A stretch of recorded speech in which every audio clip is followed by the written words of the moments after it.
Assalamu alaikum, j'espère que tu vas bien. Aujourd'hui, pour ce 17e cours, nous allons étudier ensemble la lettre Tha. Pour l'écriture dans un premier temps, pour l'écriture de la lettre, on reprend, tu vois, hein, le petit symbole comme d'hab, donc la sorte de petite pirogue comme ça, qu'on a dans la lettre B, la lettre T notamment. Sauf qu'aujourd'hui, à ce symbole, on va lui rajouter 3 points au-dessus, qui nous donnera donc la lettre Tha. Ok. Donc pour le symbole, le même. Par contre, il y a 3 points au-dessus. Et donc quand tu vois un point en bas, c'est un B, 2 points en haut, c'est un T, et 3 points au-dessus, cette fois, ça sera un Tha. Pour la prononciation, cette fois, à ne surtout pas confondre avec un F de la lettre Fa, car ça, c'est vraiment une autre lettre. Ok. Là, le son que tu dois rechercher, c'est le Tha. D'accord. Si tu as fait un peu d'anglais à l'école, tu peux t'aider avec ça. Tu vois, on ne dit pas I think, on dit I think. Tu vois, think. D'accord. Donc, essaye de t'entraîner hein, si tu n'as pas l'habitude avec ce type de son, vu que ça n'existe pas en français. Pense à l'anglais, I think, où vraiment tu dois non pas donner un F, mais un ok. Pour la gestuelle, comment positionner sa langue, etc., part du principe que quand tu fais le son fa, tes dents touchent la lèvre du bas. Tu vois, fa. Par contre, le tha, c'est pas le cas, car ta langue doit légèrement sortir. Le bout de ta langue doit sortir et tes dents du haut, quand tu prononces le tha, vont toucher légèrement ta langue. Ok. Je sais pas du tout si c'est clair en vidéo en tout cas, mais essaye de t'entraîner et faire la distinction ne serait-ce qu'à l'oreille. Fa, tha, fa, tha. Ok.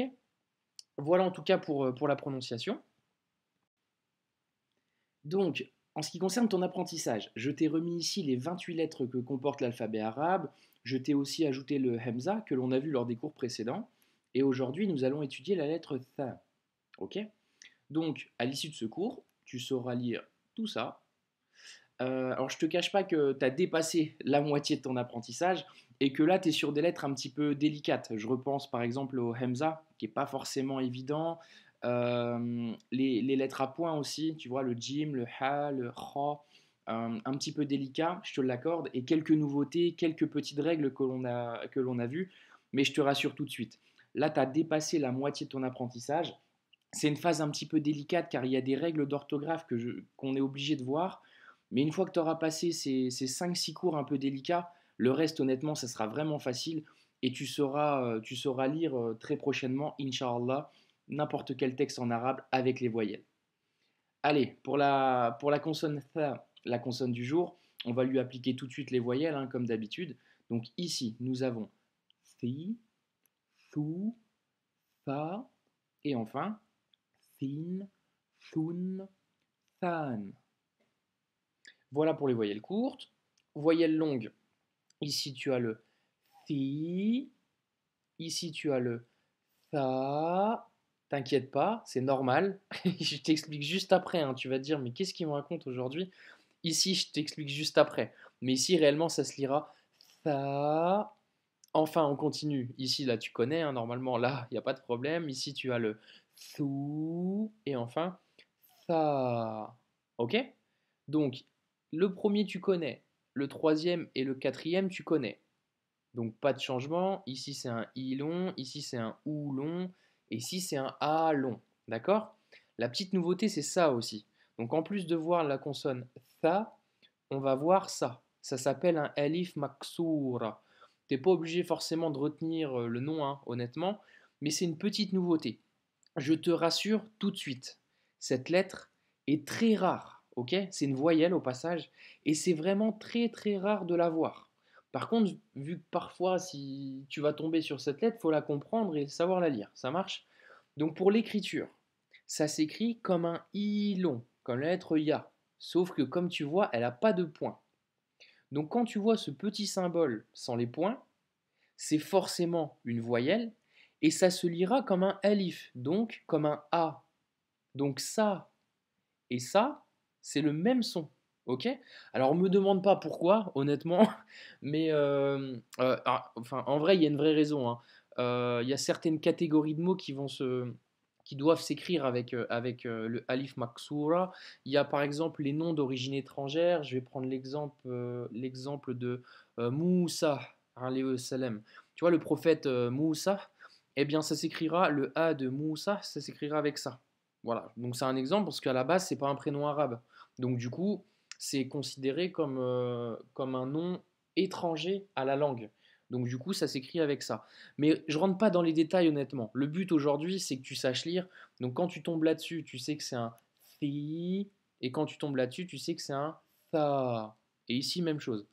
Tha. Ok. Donc ça se prononce comme un alif, comme un a long. Ça marche, sauf que ça s'écrit comme ça, sans les points. Donc c'est une petite nouveauté, c'est une petite règle. Honnêtement, ne t'inquiète vraiment pas avec ça, ça peut te paraître lourd, mais honnêtement, on tombe très rarement dessus. À tel point c'est rare que à chaque fois que personnellement je tombe dessus, la lettre, pardon, elle m'alerte. Je la détecte tout de suite et je sais qu'il y a quelque chose que j'ai pas l'habitude de voir et que forcément c'est un A. D'accord? Et des fois, tu la verras écrit comme ça avec un petit bâton aussi. C'est la même chose, hein. Des fois, il y a ce signe-là avec un tout petit bâton, c'est le petit bâton du alif qu'on rajoute au-dessus pour t'y faire penser. Donc en plus, on te met des moyens entre guillemets mémotechniques. Je te fais un petit point aussi sur les lettres à points.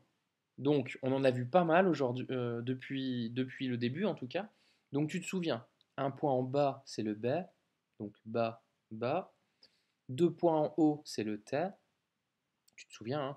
Nouveauté du jour, c'est le tha, donc 3 points en haut cette fois, donc la lettre tha. 2 points en bas, c'est le ya, donc ça on connaît, hein, soit le i long, soit quand c'est en consonne, c'est un ya qui nous donne le son i. Et précédemment, on avait vu aussi le nun, donc un point en haut cette fois, qui s'écrit avec un seul point et c'est en haut. Donc un point en haut, c'est le nun. Allez, je te donne quelques exemples avant de passer à la lecture. Donc ici, hein, je t'ai mis les codes couleurs. Donc ici tu as nathrun, tu vois, hein, nath, donc na, la lettre tha, donc nathrun. Ensuite, batha, tu vois, on doit doubler la lettre tha. Donc ce n'est pas batha, mais c'est batha. D'accord? Deuxième ligne, thaoubun, donc tha ou, donc thaoubun.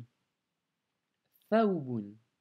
Et enfin, al-mathwa, tu vois, elle, donc alif, lam, donc l'article le, entre guillemets, hein, le, la ou les, donc elle, ma, donc math, el, math, wa, tu vois, ici tu as le fameux petit alif maksura, et il y a une petite dague ici, tu vois, le petit alif. Donc quand tu vois ce symbole en rouge, quand il n'y a pas les points, c'est un A long. Donc, el, mathwa. Voilà en tout cas pour le premier exemple de lecture. Je te propose de passer aux exercices de lecture. Pour cette première feuille, je t'invite à mettre en pause sur la vidéo et nous passons de suite à la correction. Donc ici, nous avons Betha, donc la lettre B avec le A, la lettre Tha avec une shedda que l'on doit doubler, suivie de la voyelle A. Donc Betha. Ensuite, ici, tu as Allahu, donc Allah. Tu as dû peut-être buter sur le petit symbole ici. J'y viendrai plus tard, hein, c'est pas la leçon du jour. Mais logiquement, ce mot-là, tu dois le reconnaître assez aisément. C'est Allah, hein, ok? Donc ici, pour la lecture, nous allons faire la liaison, pour plus de simplicité. Donc nous avons Bathallahu, d'accord? Donc tu fais la liaison. Ici, tu as un alif, ici, tu as un lam, ici, tu as encore un lam, ici, un ha. Donc, Bathallahu.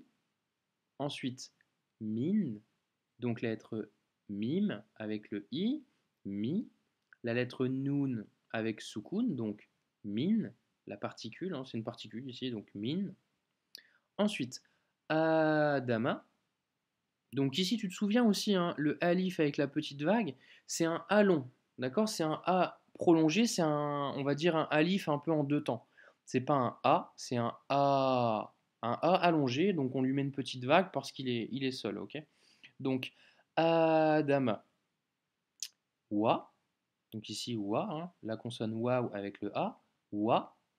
Ensuite Hawa'a, Donc hawa'a, tu vois, ha, on doit doubler le waw, hawa'a, donc blocage hamza ensuite, hein. Hawa'a, si je détaille un petit peu, d'accord? Donc hawa'a, rijalan, donc rijalan, donc ici c'est un lan, hein, ok? C'est le lam avec le support pour porter le an, lan, rijalan, kathiran, donc kathiran, d'accord? Ben tiens, je te donne le sens d'ailleurs. Il y a sûrement des mots que tu as dû peut-être reconnaître. Ici, Allahu, donc Allah. Ici, Adama, donc Adam. Ensuite, wa, ça veut dire et en arabe, wa. Donc ici, Adam, Adam, hein, et Ève. Tu vois? Hawa'a. Adama wa Hawa'a, c'est Adam et Ève. Ok? Et ensuite, Rijalan. Donc ici, hein, tu vois, tu as la même base que homme.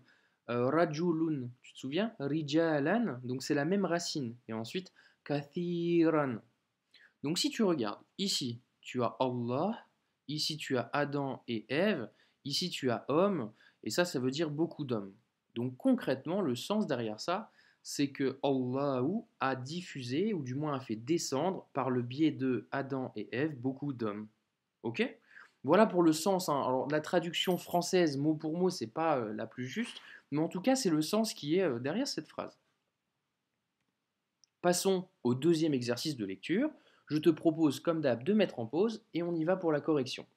Donc ici, nous avons thiyabu, donc la lettre tha avec le i, thi, yabu, donc la consonne ya avec un a long, thiyabu, thiyabu, sakinata, donc sakinata.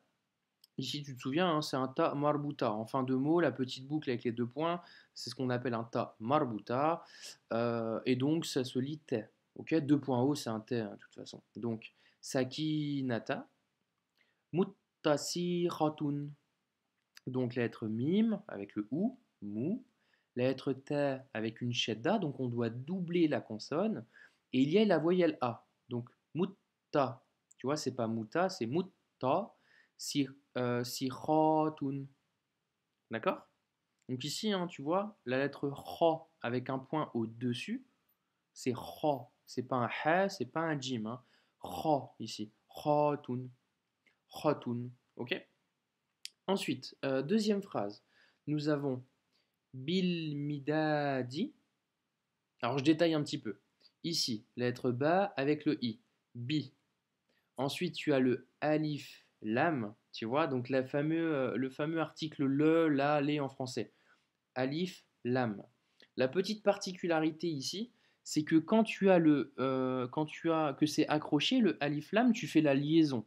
Tu vas pas t'amuser à prononcer bi el midadi, tu vas faire bil.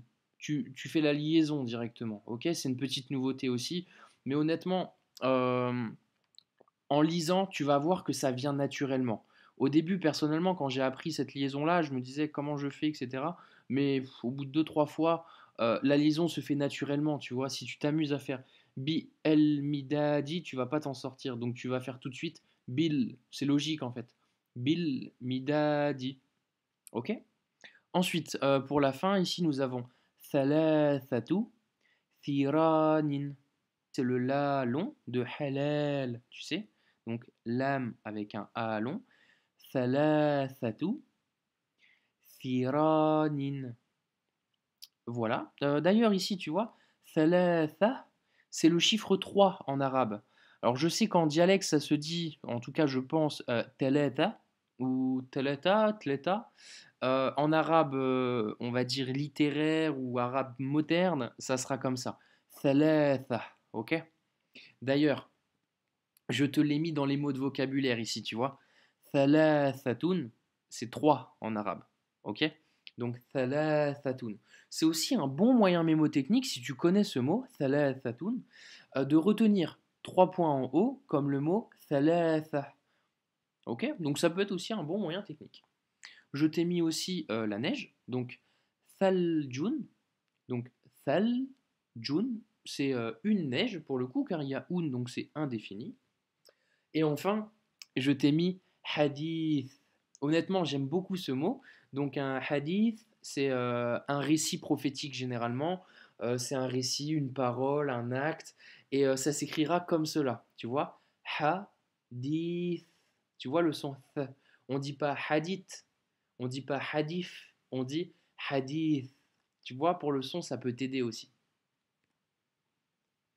Allez, je te propose un petit bonus du jour et pour ce dernier, j'ai choisi la sourate Al-Kawthar. Je l'ai choisie pour plusieurs raisons. La première, comme tu peux le constater, elle détient la lettre Tha, la lettre qu'on a étudiée aujourd'hui. Al-Kawthar. Secondement, car c'est la sourate la plus courte, elle est composée, comme tu peux le voir, de 3 phrases. Et si je te mets en couleur les lettres que tu sais déjà lire à ce stade, tu peux constater par toi-même que tu sais déjà presque tout lire de ces versets. Donc franchement, je pense que c'est un bon moyen de se repérer. Aujourd'hui, tu prends la sourate Al-Kawthar, tu regardes les lettres que tu connais et tu sais presque tout lire. Et troisièmement, je voulais te donner une petite explication rapide, alors pas la complète, hein, il y a énormément de signification derrière ces versets, mais je vais t'en donner un. Tu vois, El-Kawthar, en arabe, ça signifie l'abondance. Il faut savoir que cette sourate a été révélée à un moment assez difficile émotionnellement pour le prophète Mohammed sallallahu alayhi wa sallam. En effet, il venait de perdre un bébé, son fils particulièrement. Et pendant cette triste épreuve, pendant cet événement où il venait de perdre son fils bien-aimé, son voisin, qui était aussi son oncle, Abu Lahab, a entendu à travers les maisons cette triste histoire, cette triste épreuve pour le prophète Mohammed sallallahu alayhi wa sallam. Abu Lahab, qui était vraiment une très mauvaise personne, s'en est réjoui. Il s'est réjoui de la mort d'un bébé, pour vous dire à quel point c'est bien triste. Et en se réjouissant de cette nouvelle, il s'est encouru d'aller la répandre auprès des dirigeants de la Mecque, qui étaient à l'époque contre le prophète sallallahu alayhi wa sallam. Ils se sont réjouis de cette nouvelle car ils pensaient que la descendance, ou l'abondance pour le coup, venait uniquement des enfants, et plus particulièrement des garçons. C'est-à-dire que la descendance venait, alors dans leur raisonnement en tout cas, par les garçons. Donc, si le prophète Mohammed sallallahu alayhi wa sallam venait de perdre son fils, il ne pourrait pas assumer de descendance et par ce conséquent, il ne pourrait pas continuer à répandre son message au fil des années. C'était le raisonnement en tout cas des dirigeants de la Mecque. Et quand on analyse aujourd'hui, des années et même des siècles plus tard, on parle encore aujourd'hui de cette histoire et on parle encore précisément de notre prophète bien-aimé Mohammed sallallahu alayhi wa sallam. Donc ça prouve bien que le message ne vient pas forcément d'une descendance humaine, mais vient, c'est vraiment ça la signification de l'abondance. Je pense que Allah Azza wa Jal n'a pas a voulu dire à l'époque, ne t'inquiète pas. Certes, ta descendance ne sera pas par ce fils qui est décédé, mais sera bien plus large que ça, et touchera beaucoup plus de conscience et beaucoup plus de personnes que tu ne peux l'imaginer. Et aujourd'hui, subhanallah, des millions et des millions et même des milliards de personnes prient pour le prophète sallallahu alayhi wa sallam au quotidien. Donc ça nous prouve bien que l'abondance est vraiment dépasse l'entendement et dépasse ce que pouvaient imaginer les Arabes de l'époque. Voilà, c'est ce que je voulais partager aussi avec toi. Al-Kawthar est aussi le nom d'une rivière du paradis, et c'est aussi le nom du bassin où le prophète Mohammed sallallahu alayhi wa sallam nous accueillera, Inch'Allah, le jour de la rétribution. Je te fais, bien entendu, comme d'hab, un résumé de la leçon numéro 17. Aujourd'hui, nous avons vu la lettre Tha, qui s'écrit avec 3 points et qui se prononce th, comme le mot think en anglais. À ne surtout pas confondre, bien sûr, avec la lettre Fa. Donc, Tha, qui est différent de Fa, que l'on verra d'ailleurs plus tard. Petite nouveauté du jour aussi, c'est le Alif Maksura, qui s'écrit comme ceci, tu te souviens, hein, mais sans les points. Et ça se prononce comme un A de Alif. Hein. Donc ça s'écrit comme ça. Donc c'est la même chose que le Ya, sauf qu'il n'y a pas les points. Et comme je t'évoquais en début de vidéo, C'est vraiment rare de tomber dessus, donc dès que tu le verras, tu auras le réflexe assez facilement, je pense. Et puis, je t'ai remis hein, les lettres à points hein, qu'on a vues. Donc jusqu'à présent, nous avons vu la lettre B, donc un point en bas, la lettre T, deux points en haut, la lettre Th, avec les fameux trois points en haut, la lettre Ya aussi, avec les deux points en bas cette fois, et enfin la lettre Nun, avec un point en haut. Voilà pour la vidéo numéro 17. J'espère que ça t'a plu. N'hésite pas à me dire en commentaire si c'est clair pour toi, s'il y a des choses pas claires, si tu as besoin de conseils. Et je reste dispo aussi en message privé sur Instagram. N'hésite pas hein, si tu as besoin de conseils et d'astuces. Je reste dispo. En tout cas, je te dis à la prochaine. Prends soin de toi. Barakallahu fikum.